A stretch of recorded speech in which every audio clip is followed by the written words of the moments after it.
All right, guys. Assalamu alaikum, everyone. Sorry for the short delay here. We're just having some technical difficulties. My name is Mohammad Junayed Khan. I'm an attending, currently at the Buffalo Residency program. I'm just going to be acting as the moderator for this event. We have 3 panelists that are going to be doing more of the question and answer session with you guys at your MSAs. I believe all of our panelists are here now. So I think we can kind of just get started with some introductions. Dr. Akram, do you want to maybe get started introducing yourself? Yeah, assalamu alaikum, guys. My name is Arwa.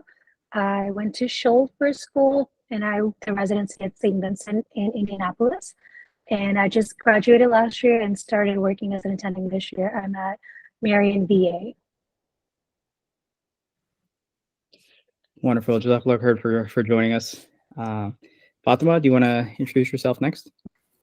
Yeah, sure. So my name is Fatima. I'm a native Houstonian here in Philly at Temple, and I'm a current 4th year. I have until May 6th to call myself a student. So we'll see, inshallah, next Friday where I'll be going. But yeah, just fresh out of the externship experience, interviews, boards part 2, and all of that good stuff. Wonderful. Thanks for joining us. You're a senior student, so you're going to be super valuable to all the students here for sure. And Dr. Al-Sawah, I believe he is here as well. If you want to just briefly introduce yourself.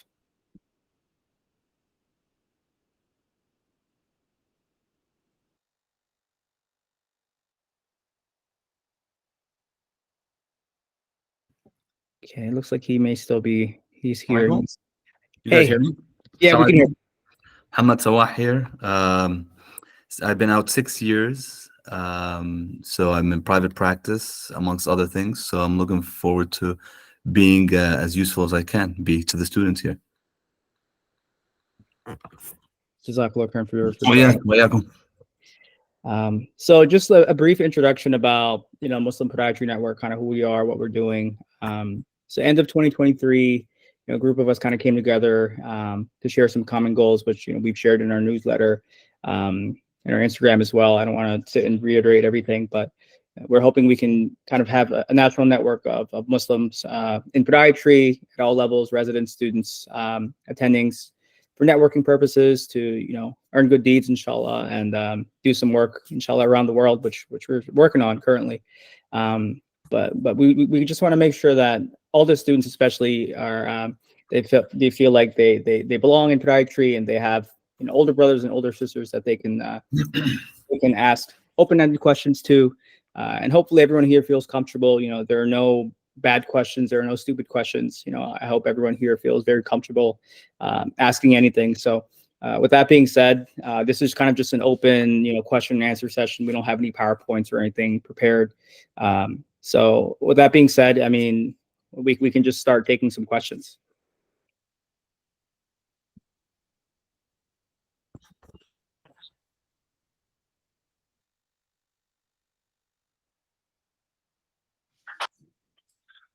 So Mohammad, do you have a lot of like second years on here? Because I think I have a good mix of like 1st through 4th. So if they want to ask about like board questions or things like that, and then we can kind of go up the ladder and talk about like externships, residencies, all that. Okay. Yeah. We can definitely do it that way. So I guess for those who are in your second year, you're preparing for boards, maybe looking at externships. Do you guys have any specific questions in terms of like what to look for in a program, or what to ask the residents while you're there? This would probably be a good time.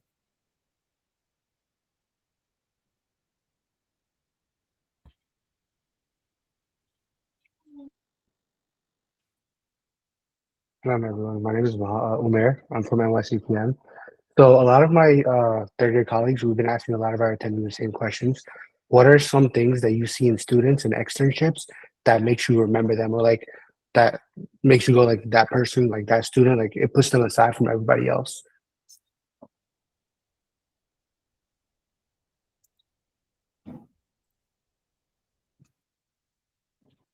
Dr. Sawah, you want to maybe start with this one?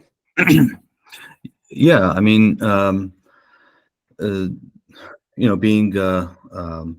being nice, showing up early, um, asking good questions, being helpful to the residents. I think, this year, I think there was something like 390 something students applying for over 610 program positions. So the students, so when I graduated, there was probably about 650 students or 630 students applying from our years and from the years before that have not matched. So right now it's a lot different. So one of the reasons why I wanted to be on here is to sort of help the students or try to motivate the students and push them to go get the best program you can get, because where you do your residencies is gonna many can attest to this, where you do your residency is going to sort of impact how what opportunities are open to you and your career, your professional career. There's always exceptions, but so I think the opportunities right now are tremendous. There are a lot of programs. I just looked at the list of programs that scrambled. Really, really good programs. At least from what I can remember. I mean, like this is like 10 years ago for me now, or a little bit more. But so try to get out of your comfort zone a little bit. Look at really good competitive programs.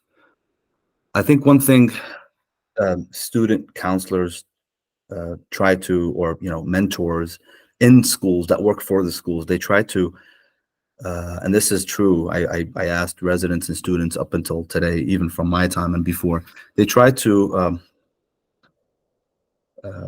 tell students to be safe and apply to, to stay safe, because they want everybody to match, right? It makes them look good, but everyone's matching anyway. So try to go out and get good programs. Within the next 18 months, you're going to see that a lot of the programs that have not matched will close. So positions will come down. But for third years now, even second years, I think you have a big opportunity. So, going back to your question, showing up on time, being energetic. I think energy, you can see, a lot of people can see sort of energy and passion. Even if you're passionate about whatever, it could be diabetic foot, it could be first ray, it could be trauma. If you have a passion and you show it, people will pick that up. If you're part of any research project, talk about them.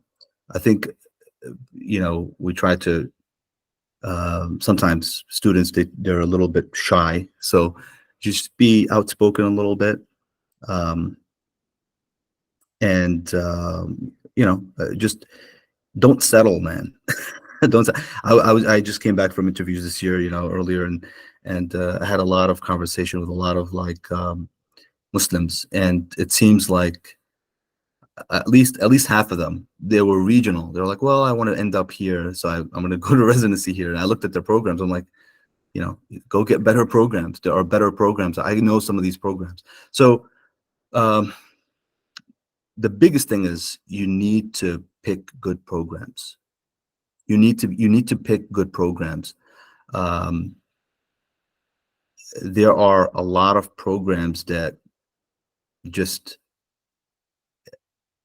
are not good. You're not going to get the most out of your training. You put a lot into this already. So Dr. Al-Sawah, quick question, didn't mean to interrupt you, but there's a question in the chat, I guess, kind of going off what you're going on. Yeah. And basically asking, talking about good programs, right? Like, what do you look for in a good program? I know it's kind of like individualized, like, if someone wants to focus on limb salvage, someone wants to focus on trauma, all that kind of stuff. But like, what else should they focus on? Like when we go look at programs? Is it like surgical numbers? Is it who the attendings are? Is it, you know, their board part 3 pass rate? Like, what is like the big staples to look at? Yeah, like what classifies a program as good?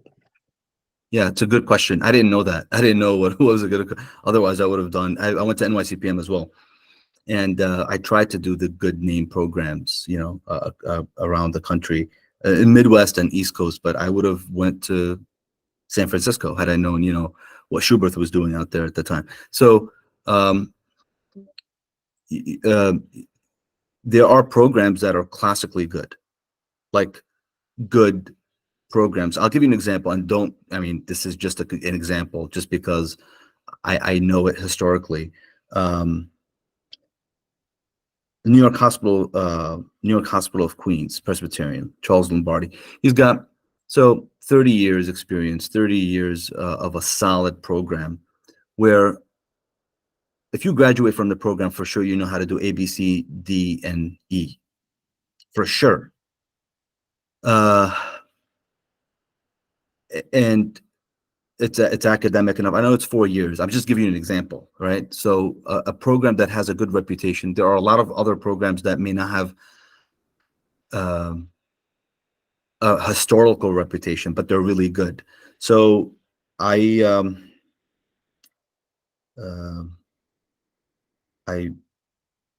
feel like I'm unprepared for this meeting now, because I should have a list of good programs. But I will, you know, I'm just because I'm in Michigan here, so I've been here for more I than was 10 just years. gonna ask you about that. Yeah. I'm from Michigan, and I was wondering Okay. what you think about like Ascension Providence. I Yeah. mean, I used to work there as like Yeah. an MA, and I loved it, but I was in ER. I know nothing about their podiatry program.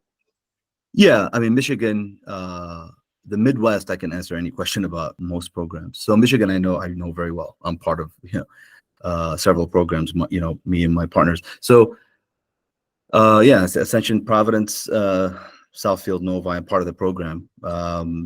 Good program, very good program. You see everything. So, and classically, the big name program here was DMC, but some of the key players left DMC in the past 3 years. So right now it's not so good. It's still okay, but some of the attendings that were doing high volume there are now part of our program, for example. So there are things that change sometimes. So another thing I want to touch on is so one thing I owe everybody here is I owe a closer look at, maybe we'll look at I'll talk to some of the residents I work with and see how they rank programs around the country. You know, like give me the top 50 programs. Yeah, I guess just talking in a more vague manner. Yeah, In terms of like good programs, yeah, as a student, I had a different view than after I did externships. And yeah, I think a lot of it had to do with who I reached out to, yeah, sorry. So if I reach out to first year residents, like they're still fresh, they're still yeah, starting and they're doing dirty cases, versus if you talk to a third year resident who's been there all 3 years and they've seen what the program really does have to offer in terms of diversity of cases, and not just the dirty cases. We're talking like, do they do rear foot? Do they do midfoot? Are they mainly just doing bunions? Or yeah, like what kind of training is this program offering? So as a student, if I'm looking at programs, you have to kind of think of what are your priorities as a student.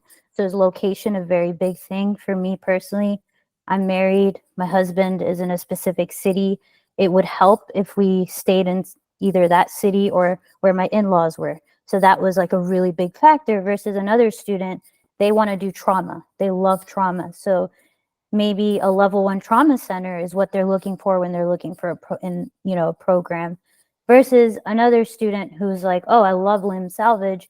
And you have the San Antonio program, which is, renowned for their diabetes classification and they see a lot of amputations. So it's just kind of figuring out what you want.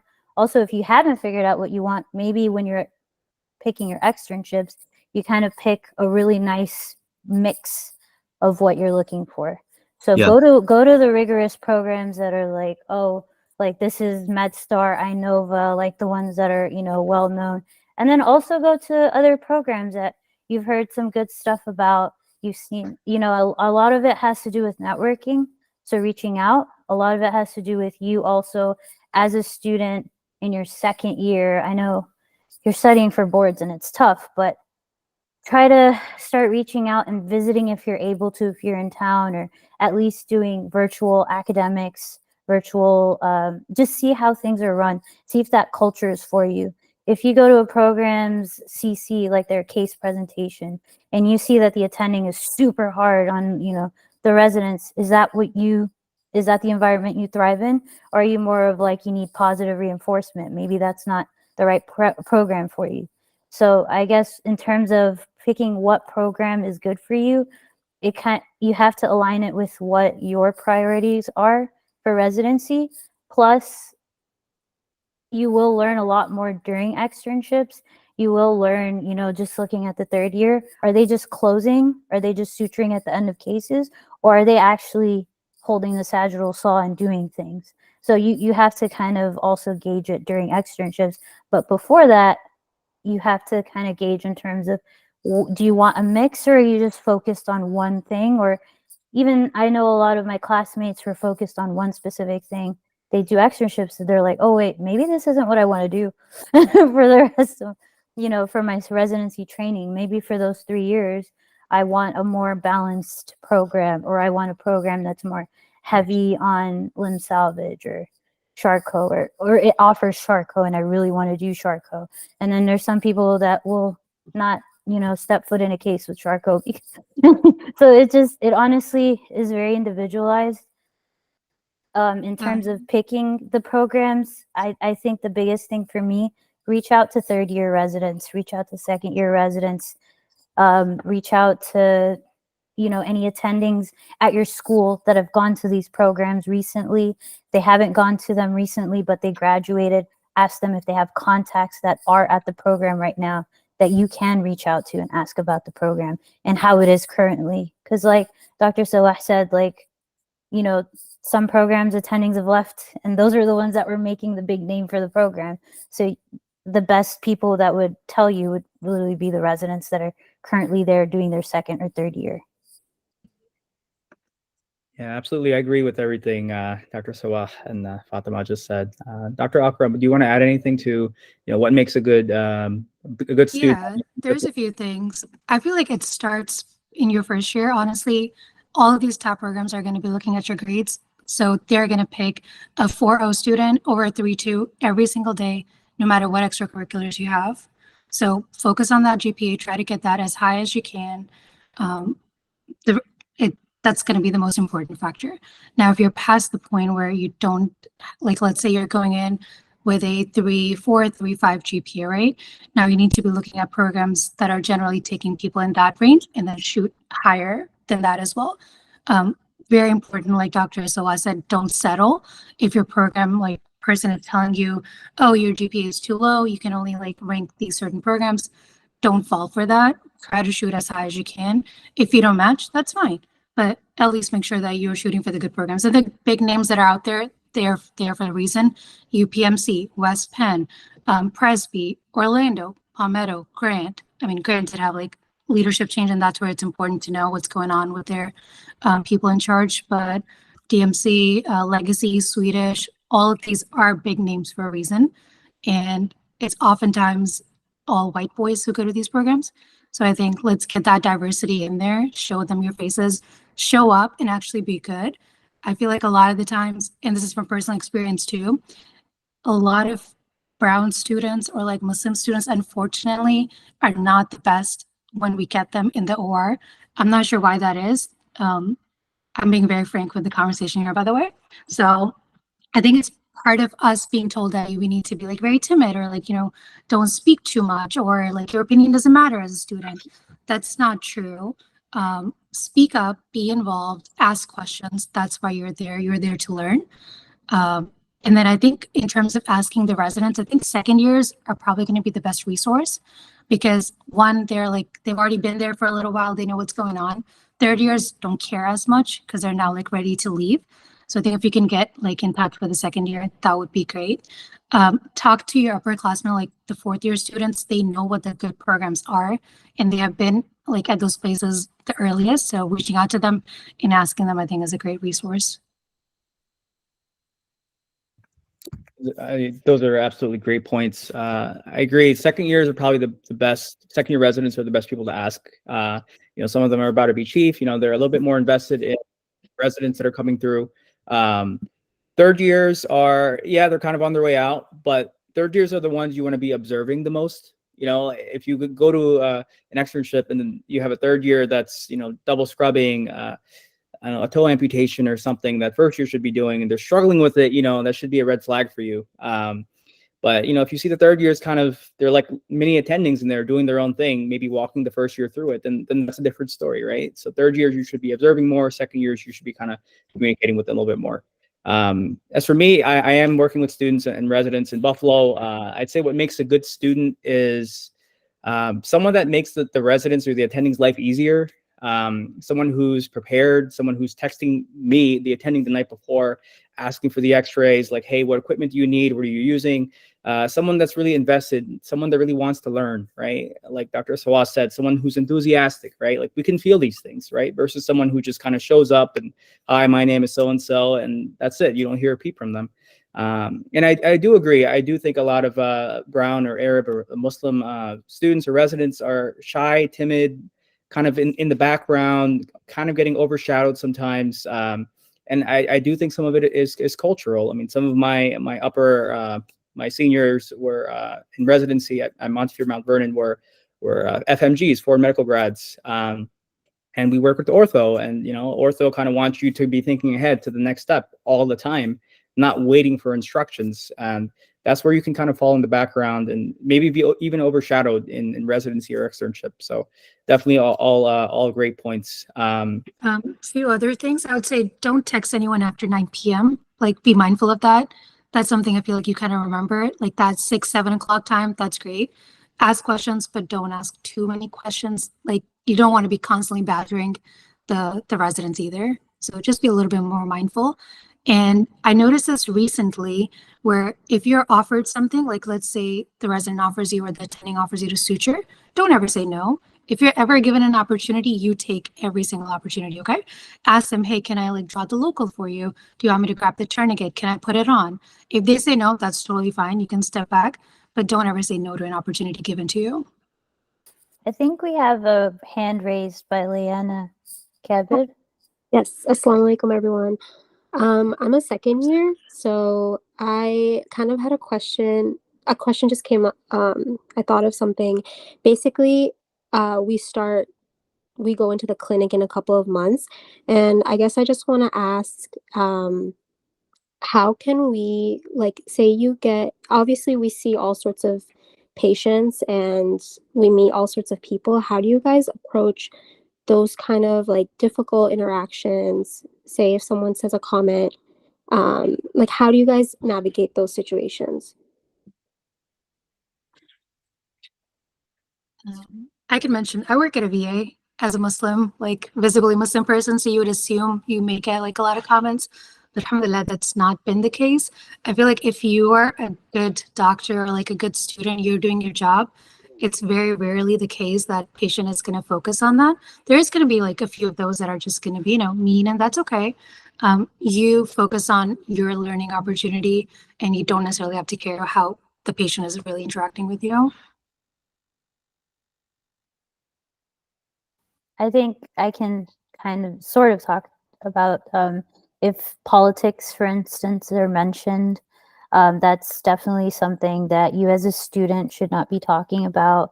Try to steer the conversation away from it. Tell the patient, hey, so yeah, that's interesting, but I really want to know what's going on with your ankle or what's going on with your foot today, because you don't want politics to have any role in their care. And if they're very, insistent on it, I don't know if you guys have any advice. I've always been like, I don't feel comfortable. Like I would voice it and say, I don't feel comfortable talking about this topic at this moment. Let's change the subject. So yeah, keep it light. Like, oh, let's talk about, oh, don't worry about it. Let's talk about something else. Yeah. Yeah. Definitely change. Yeah. Don't go into politics ever. Thank you. I have to add real quick, sorry. So I'm Palestinian, and with everything going on right now in Gaza, we actually have gotten a lot of patients asking us like, hey, like, you know, what's going on in Palestine, blah, blah, blah. You're gonna have like these racist patients, right, that are gonna like, you know, say, you know, there's terrorists in Palestine, blah, blah, blah, blah. But I feel like most patients, at least that I've encountered, even at the VA, just want to know like what's going on. So I wouldn't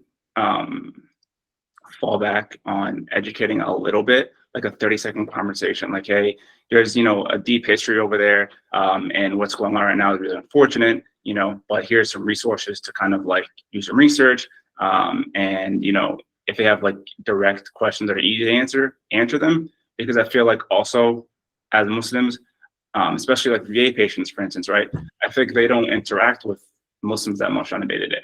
So when they do have that one interaction, I feel like we should make it, not like make it worthwhile, but I think it should be a positive interaction where we're able to educate them and they can see that we're human, not as the media paints us.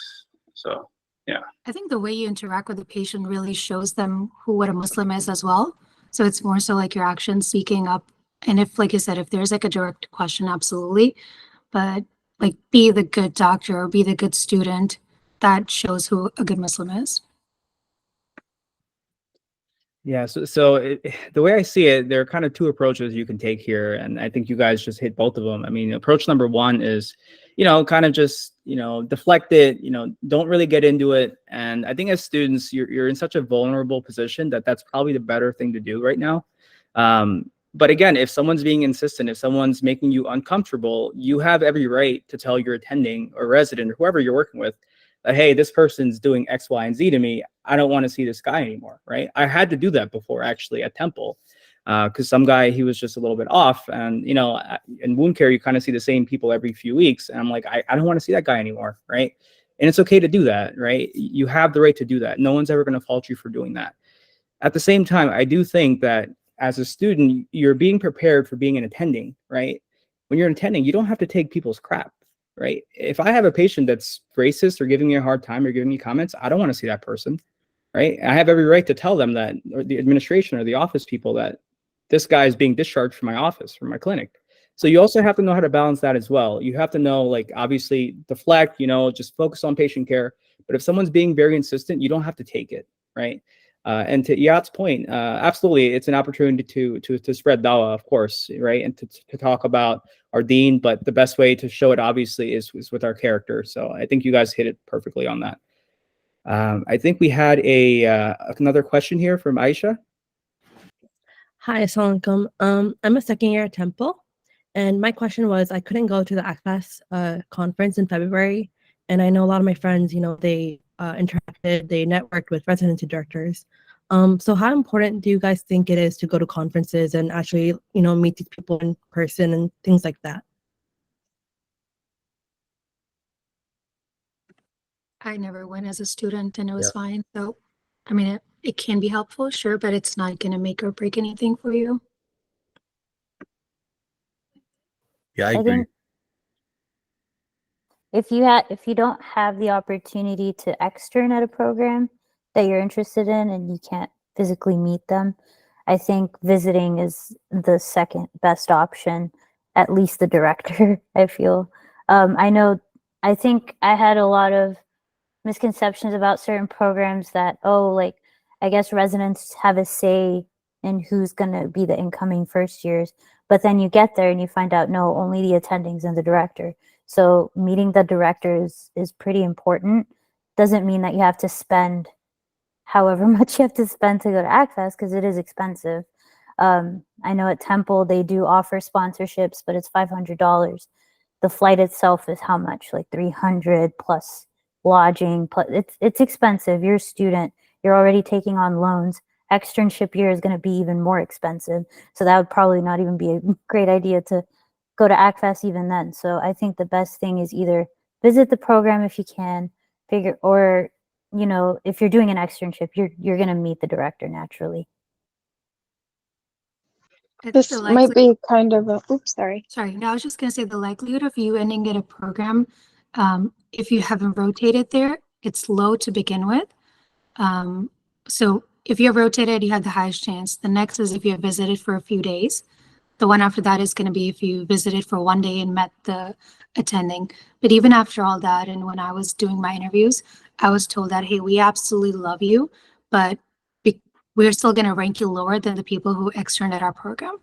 So I don't think one meeting is going to make any difference for you, honestly. Try to just get actually like spending a month with the programs you want to hopefully end up at. So one thing I want to say is the reason, I know there's two questions we got to take, but the reason why we're doing these meetings is so that we can hopefully prep you guys and gals before you get to the period of your life where you're doing externships, because I think that's a little too late. I did externships at top programs, and usually, and I saw this firsthand. I mean, you know, top programs like MedStar, or you know, some of the top programs in New York, DMC.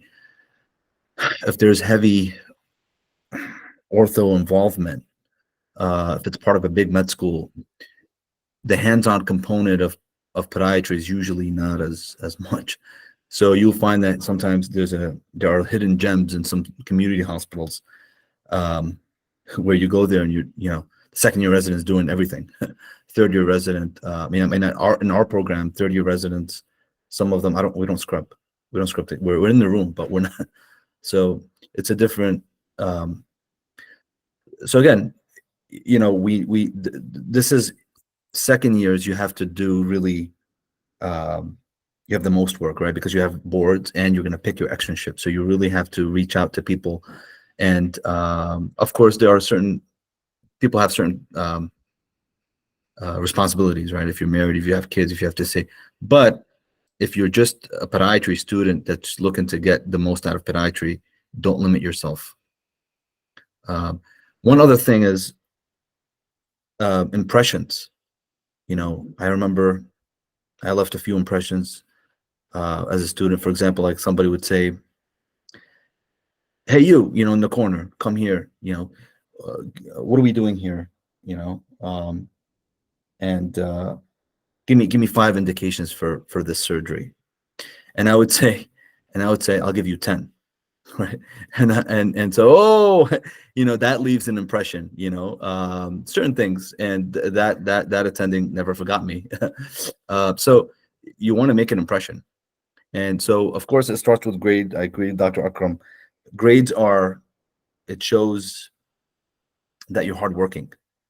And people don't have high grades if they're not hardworking. That's the bottom line.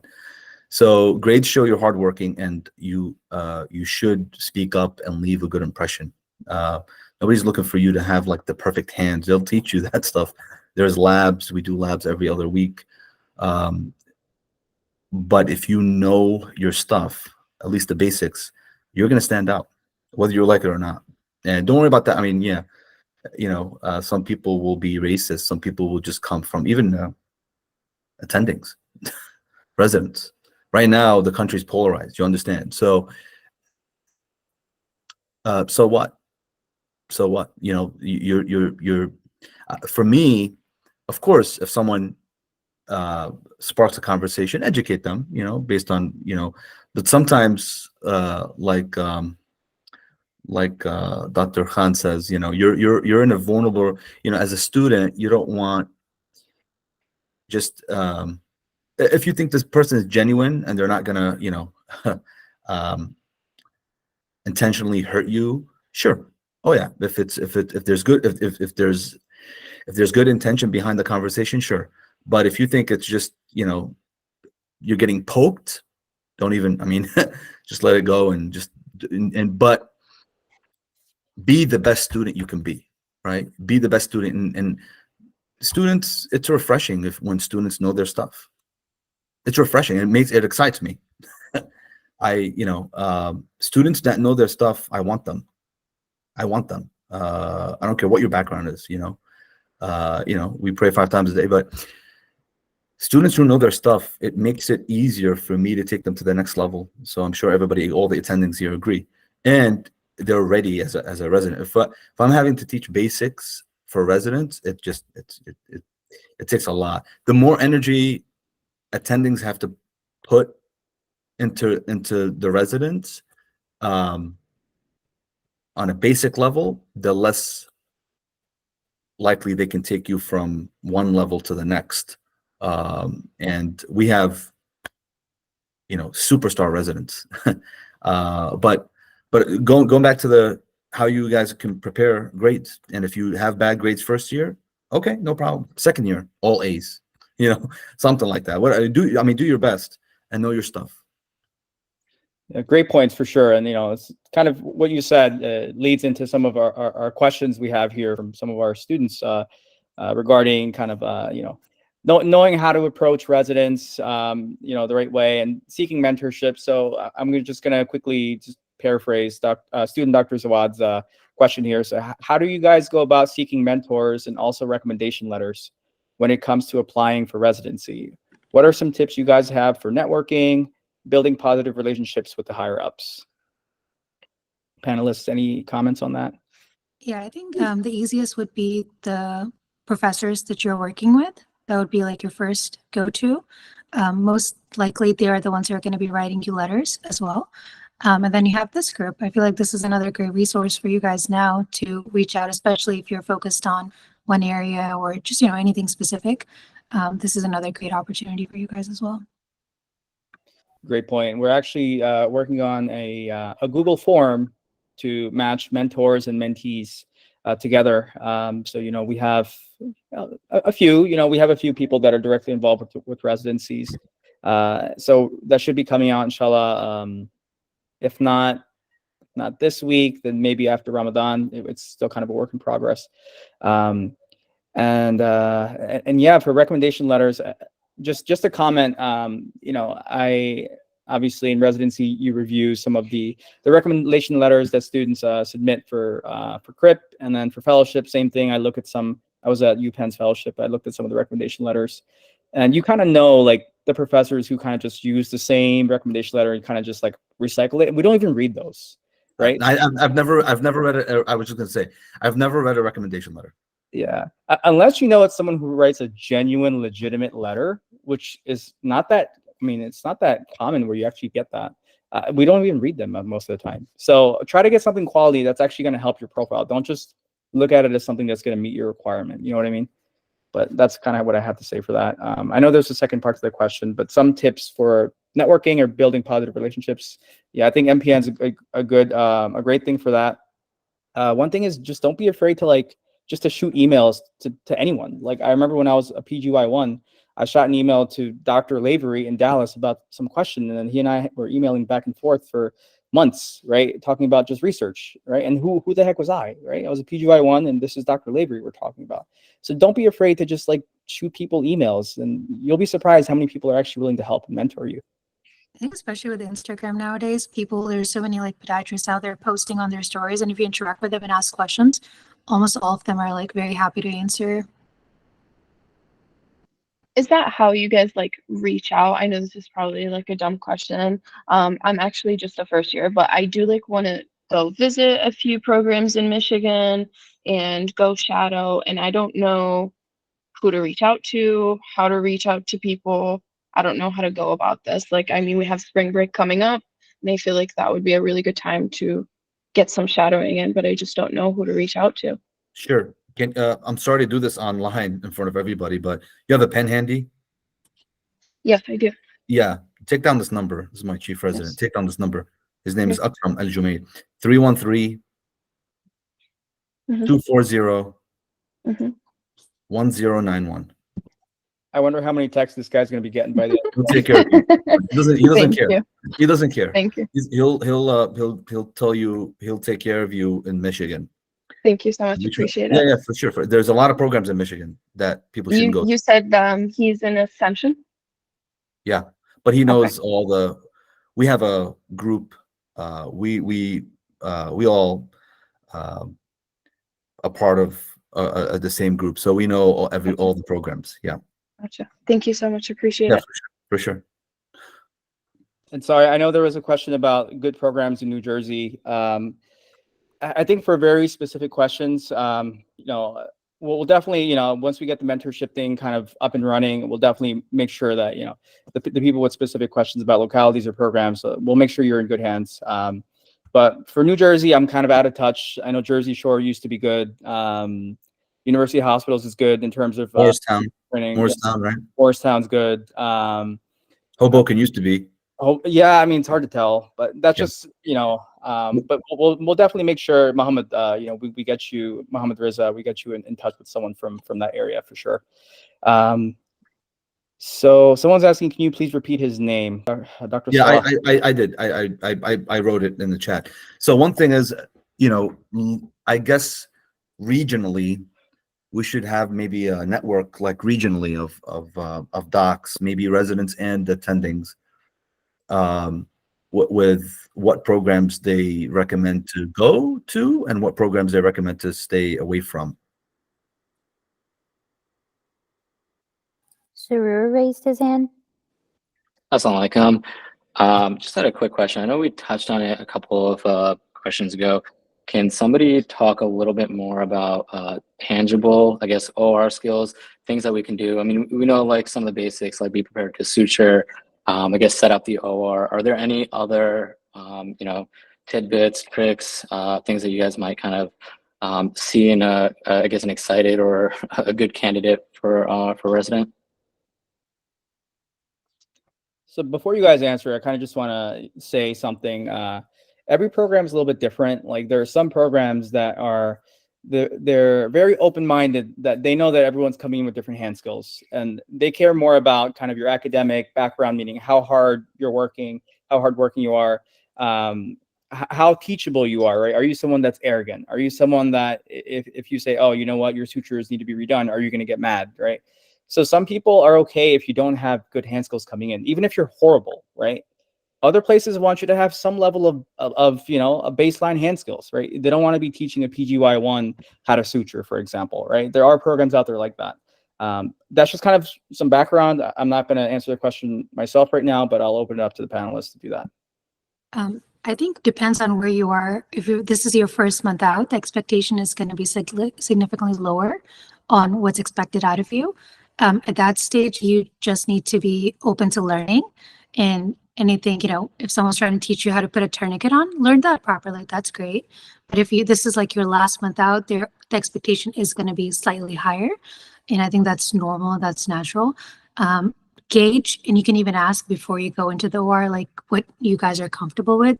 Some like nurses don't want you to touch the patient at all. The others, they want you to help like moving the patient. I think it's good to know what the expectations are before you jump in or just completely stay back. I think Thank you for that.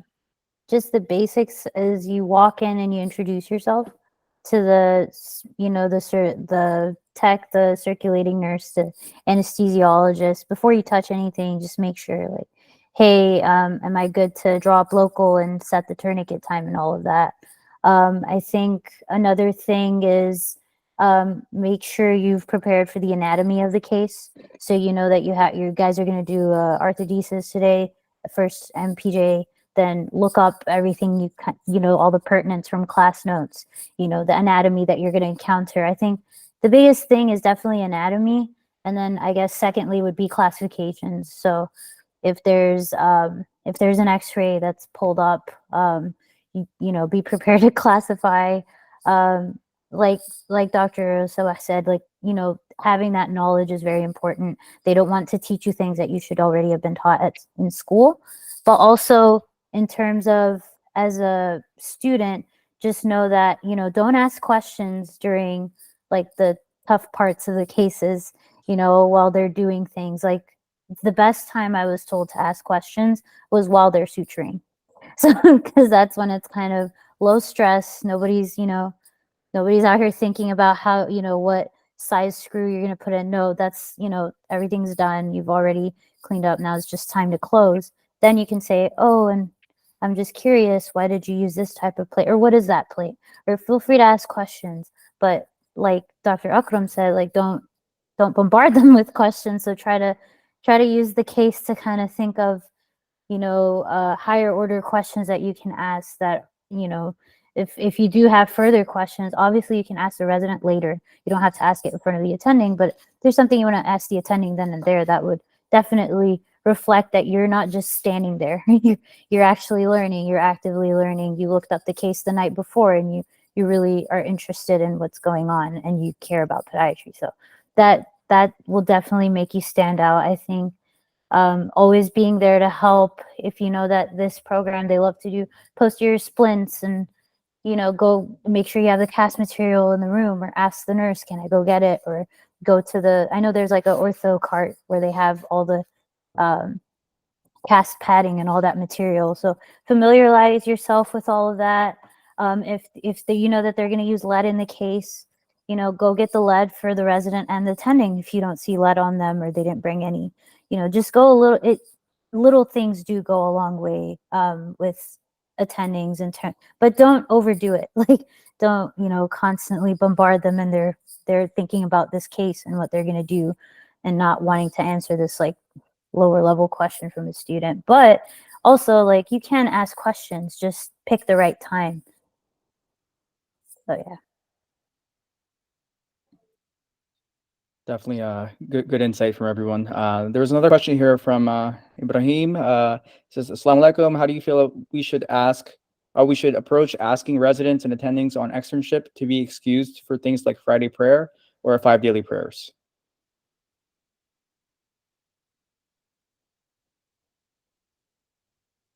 You guys have any recommendations for that, or? I feel like it's going to be a lot easier if your attendings or the people there are Muslim. That's number one. If they're not, it's going to be a little tough. Depends on the cases. I mean, I guess coming from like a woman, I don't have to go to Jummah.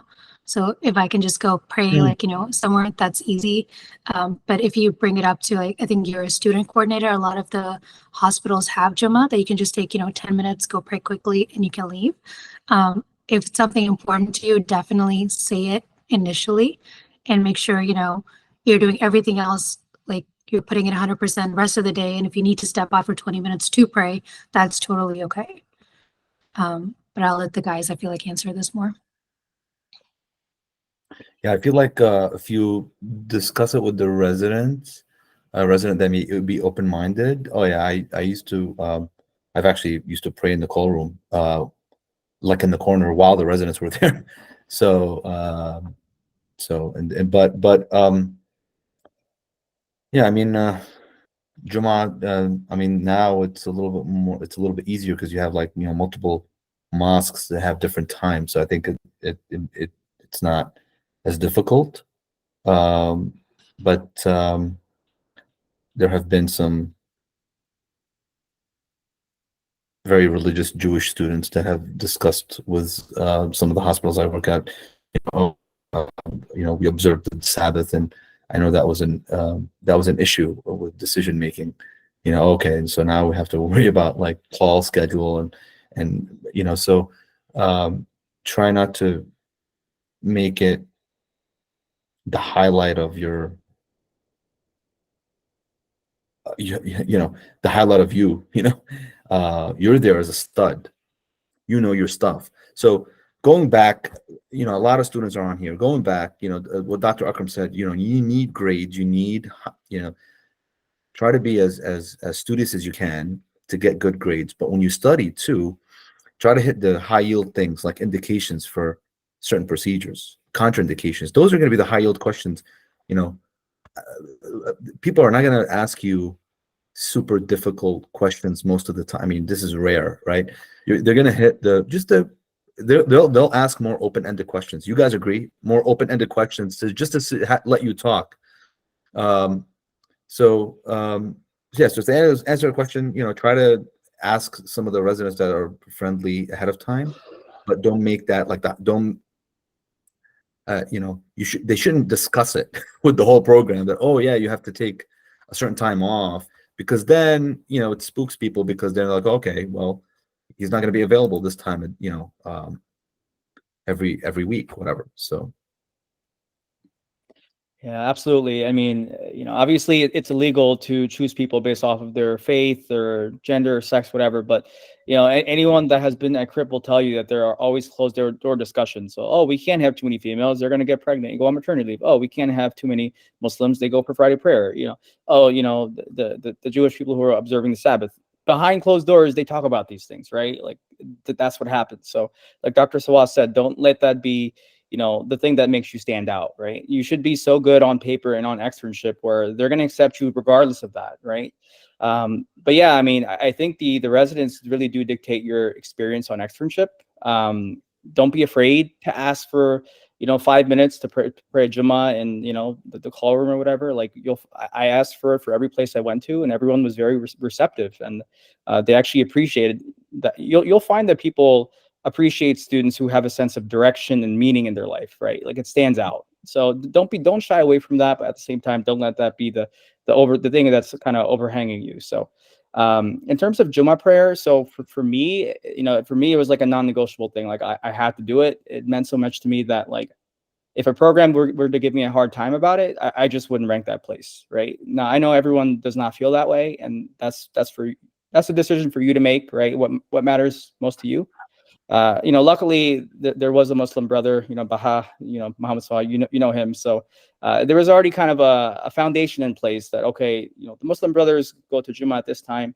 So, both as a student and as a resident, I would just do kind of the AM cases and any of the PM cases after I get back from Jummah, as long as people are kind of accommodating of that.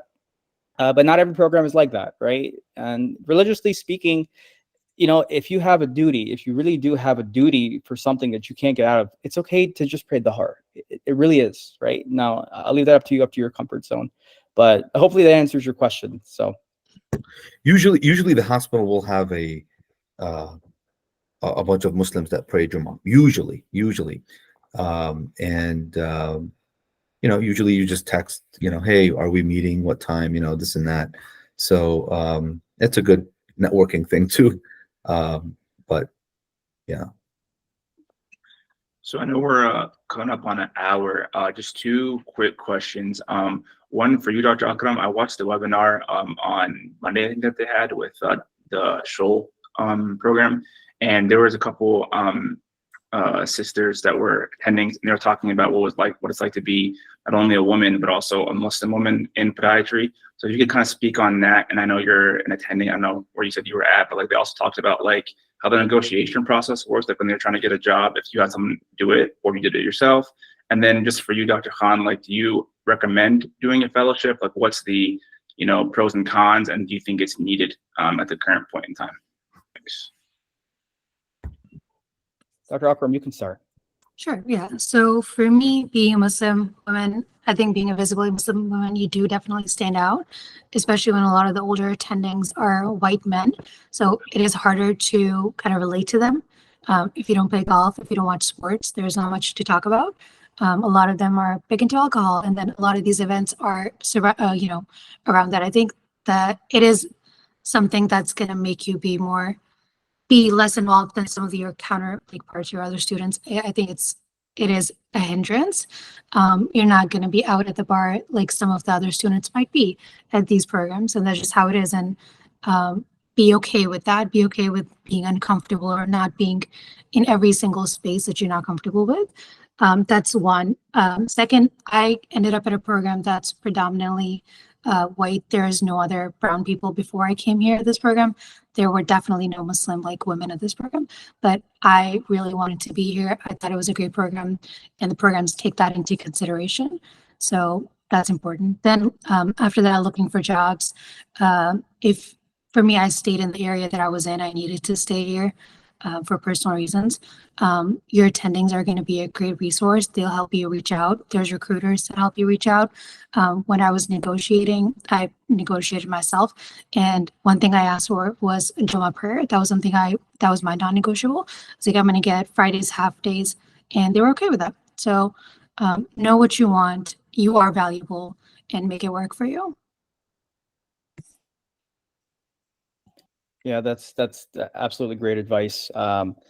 if you do prioritize, Salah or Jummah prayer, people will notice it, and it's your constitutional right in America to do that, right? So take advantage of it, right? The fact that we're not doing it enough is why we're shying away from it in the first place. So, I'm about to start my second job on Monday, and I just told them that, hey, like, either I have to do a half day Friday or I can't work Friday at all, right? And I was able to negotiate, 4 10-hour days. So I have a 4-day work week, alhamdulillah. So, you can't be afraid to ask for things. And it starts from when you're a student, right? It starts now, because today, you're a student asking a resident, and then tomorrow you're a resident asking and attending, and then you're an attending, you're going to be asking the chief or the CEO or whatever, right? So that power dynamic is always kind of going to be there. So, just kind of take those baby steps like we talked about. In terms of the fellowship question, it's a really interesting question because people will say different things. The best advice I was given about fellowship is, if you're really picking up a new skill set, it's worth doing. For me, I did a fellowship in research. So I trained under Dr. Scott Millay. So I was taking, classes at the med school with UPenn, with some of those students there, learning kind of biostatistics, epidemiology, learning things you don't learn in podiatry school. It's more like master's level classes. Obviously, I was in the office, the clinical setting with Dr. Millay, learned a lot from him.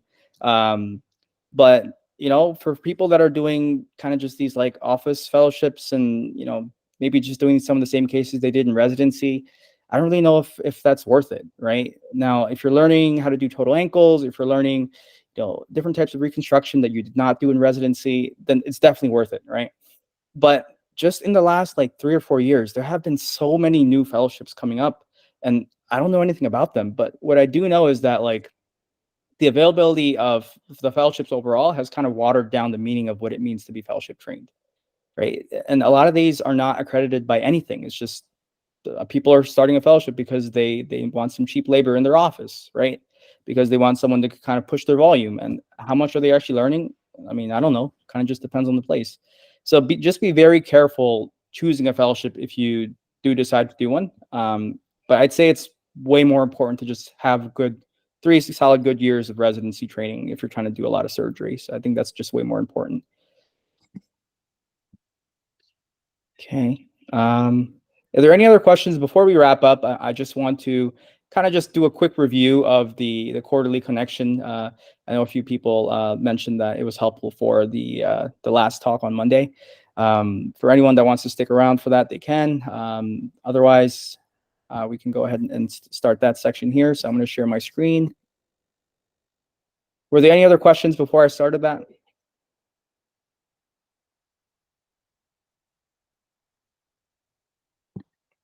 No. Okay. All right. Does everyone see my screen okay? We can see it. All right. So yeah, this was our quarterly connection. This is our newsletter we send out every quarter. Essentially, this was from January to March. So this is kind of just a summary of kind of who we are, what we do. So welcome to the network. We kind of have 4 major pillars: education, mentorship, advocacy, and service. So just me personally speaking for myself, I have been talking to the Islamic Medical Association of North America since 2021 during my PGY3, just on the basis of doing medical mission trips, just kind of doing things domestically as well at local masajid, and just doing educational things like Amana's webinars. But obviously in the last quarter of 2023, with everything happening in Palestine, and I don't know if you guys saw what happened with the podiatry, the PM news, there was just some really baseless, insensitive stuff that was put out. And I think a lot of us in podiatry just felt very voiceless, very powerless. Like, this guy was just kind of getting away scotch-free. So, some of my colleagues and I kind of got together and started what's called, the Muslim Podiatry Network. In partnership, a lot of what we do is with Imana, as I mentioned, the Islamic Medical Association of North America. Just want to kind of go through kind of some of the things that's going on right now. They do have an ongoing scholarship for med students, dental students, and now podiatry students after we spoke with them. The deadline for this is March 15th. They've never had a podiatry applicant before, so now would be a great time to apply and kind of just have a strong showing, and hopefully one of us can win one of these, right? This is for students only. The webinars we're going through today, this is just question and answer sessions, just to kind of touch base with you guys. Alhamdulillah, I was not expecting over 30 people here, but that's amazing. I thought this would just be more like 8 to 10 people, just to kind of touch base with you guys. But hopefully this was helpful, and inshallah we're going to have more focused webinars and presentations in the future. My brother here, Ali and Iyad, some of these guys that are in this current webinar were at the first meeting with Imana when Muslim Podiatry Network joined us in Tampa Bay. It was the first ever organized Jummah Friday prayer on site. There was also salat throughout the weekend. They had a meet and greet. And there was also a brief discussion about starting an endowment fund. An endowment fund is when you collect or kind of pull together money, money from donations from us in podiatry to start podiatry specific scholarships, and inshallah, as we get a larger network, maybe we can even do like poster presentations and things like that. Amana is ACGME certified, so at some point maybe we can even have our own scientific conferences, right, and have prizes for oral manuscript presentations and things like that. So there's a lot of potential here. Really excited. So definitely keep in touch with the newsletters to see kind of what else is coming up. We have this. It's the volunteering at the Islamic Games. The Islamic Games is like the Muslim Olympics, I guess you could say. So we're going to be at the first aid booth along with physical therapists, emergency room doctors, personal trainers, things like that, just to help people with acute injuries that are probably going to come up. You can imagine basketball, soccer, ankle sprains, things like that. I believe we have one more spot remaining for our New Jersey site. Canada, I don't know if we're going to be able to fill that. Chicago is filled. Dallas, we still need about 2 volunteers. You do need to have an active license. If you are going to be starting residency in one of these states and have an active license for over the summer, perhaps, let us know. You can definitely go as a resident, no problem. One of the more exciting things that we're doing is we're collaborating with Imana for mission trips, both surgical and medical. The surgical mission trips kind of unfortunately have been stalled in Palestine. We actually already sent out a lot of our credentialing paperwork in 2022 and early 2023 to get privileges to go there to the West Bank, actually. But after obviously October 7th, all of that is on pause for the foreseeable future. Puerto Rico is also a work in progress. That's probably in the maybe distant future. The medical mission trips have gained a lot of traction, I would say. Inshallah, we already have plans to send myself and 2 others to these countries, Syria, Yemen, and Pakistan. These are medical mission trips going along with the IM, FM, emergency medicine teams, with the potential to turn these into surgical mission trips as well, inshallah, in the future, after we kind of build a rapport with the local healthcare officers over there. But definitely keep tabs on the progress of that in these newsletters as the months go on, and follow our social media page if you aren't already. And advocacy, as mentioned, this was the exact post that Barry Block posted on PM News. The civilized world still stands with Palestine. Very distasteful and out of place for a medical newsletter. But this actually was reported to CARE, the Council of American Islamic Relations, and CARE actually did respond to Dr. Ali Ahmed. We're currently discussing, what actions we can take to see if we can maybe just see if the publishers can admit that it was inappropriate, seeing if they show any remorse, regret, or maybe posting something of something comparable to kind of discuss the harm that's being done to Palestinians as well. Still waiting for an update as well on that. And I do want all of you guys here to know who's still here. If you are on externship, or if you're in clinic and you just feel something is off, you're being treated the wrong way because of your hijab, or because of your preferences, because of your religion or prayer times, or whatever the case, just let us know. Just contact us. I know students are in a very vulnerable position and they don't want to feel like they're ratting out their program or whatever, but change is never going to happen unless we start holding these people accountable. And it's literally the same few people doing it over and over again, right? It's just hard to find the people that are willing to come forward and report to the people that are doing this. So anyone that goes out on externship that experiences something, just please let us know, and we can help connect you with care, or maybe even represent you if you're more comfortable doing it that way. We do have a career board. It's very light. This is our first one. We do have an opportunity here posted by Dr. Naeem in New York City. He is looking to hire someone in New York City, and we do have a couple people seeking employment as well. So that's kind of where we're at, and we have an eye out for reflection. I definitely recommend reading this and pondering upon it. It just talks about justice and sort of this. So that's pretty much it for that newsletter. So let's stop sharing here.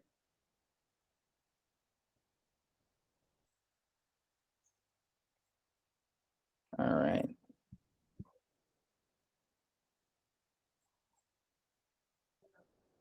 Is it still sharing? I can't really tell. It's not, right? Okay. It's not sharing. Okay, good. Does anyone have any questions about the newsletter or anything that I went through? Any questions about any of that stuff? No, I just appreciate you sharing it. I appreciate you going over it, because I don't know if everyone saw it. And then if everyone didn't get it, how are they able to get it for the next one? So if you already contacted us via email, we should already have you on our mailing list. If you are not on our mailing list, just shoot us an email at muslimpodiatrynetwork@gmail.com. For those of you who are still students and you do have an MPN representative, we do have one for almost every school. Just contact them and they'll put you in touch with us via email, and we'll make sure that you get the next one, inshallah. The students are the future of this thing, man. I mean, there are only so many attendings that we have right now. It's hard to reach everyone, but the students are really the future of this thing. So if you guys, this is going to be whatever you guys want it to be, So this is exciting stuff. So, but any questions otherwise? I just want to say thank you to all the students. You guys had amazing questions and a lot of participation for a Zoom meeting. And I went through COVID med school, so this is a lot more than I've seen some of the classes. So jazakallah khair for everything. This is good stuff. Yeah, wayakum.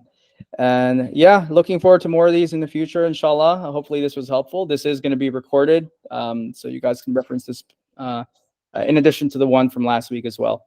So if no other questions, then jazakallah khairan again, everyone, for your time. Inshallah, we can do this sometime again. I had a quick question. Yeah. You said this video is recorded. Mm-hmm. Where would that be uploaded for us to rewatch? So we're going to upload this onto our YouTube channel that we haven't created quite yet, but we're just kind of working out the quirks of things. We're also going to upload it just into a shared Google Drive for now. So if you really want to access it, or the one from last week, just reach out to your representative and we'll see if we can get you in touch with that. Okay. Okay, because I didn't fully get the number for the resident from Michigan. I was just wanted to see if I was able to get that. Okay. Yeah. Okay, no problem. It'll be recorded and sent out, and I'm sure someone else in this chat probably jotted it down too. Thank you so much. All right, guys. Any other questions? No, but thank you so much, Dr. Junayed. It was really nice experience and with all this. And after talking to you via email, we got MSA at NYCPM started. So I'll give you order for that too, inshallah. Inshallah. That's amazing. It's amazing. All right, guys. You guys have a great night. Thank you so much. All right. Take care. Bye-bye. Thank you.